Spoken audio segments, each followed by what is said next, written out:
At ito na nga mga mare, sasabihin ko naman sa inyo ang mga pwedeng idagdag sa sari-sari store na pwede maging passive income. Ang una dyan ay ang aming coffee vending machine na wala pang 1 year.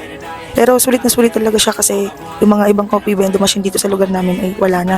So ang tip ko lang sa inyo, dapat laging malinis tsaka titikman niyo yung sarili nyong coffee. Next naman ay ang aming Epson printer.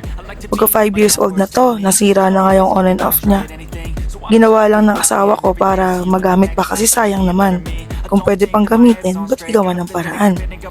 So ito yung mga price list namin ng aming print, Xerox, scan, at minsan kapag in demand yung nameplate. And may laminate din kami. Meron din kami tingi-tinging frozen food. Kasi syempre ang mga Pinoy, kapag ka busy na, madali na lang yung ipiprito, diba? Kaya dapat meron ka rin yan.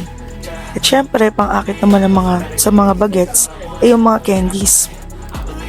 So, meron kami mga candies na 5 pesos at iba-ibang klase. Tulad na lang nito.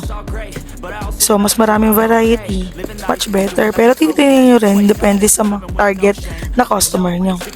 Meron din kaming walang kamatayang Cloud9 na binibenta naming 10 pesos. And meron din kaming mga chocolates and mga chewy candy. Tulad nito, 5 piso lang yan.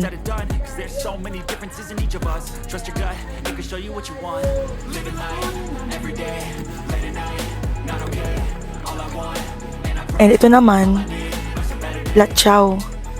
So, since sumikat siya sa TikTok, bumili rin kami.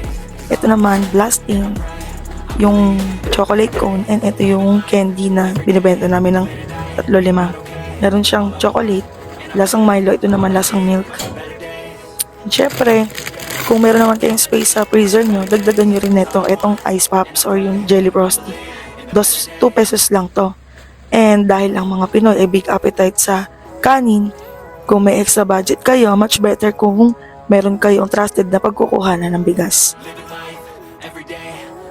And ito naman, wag nyo rin kakalimutan na laging maglinis.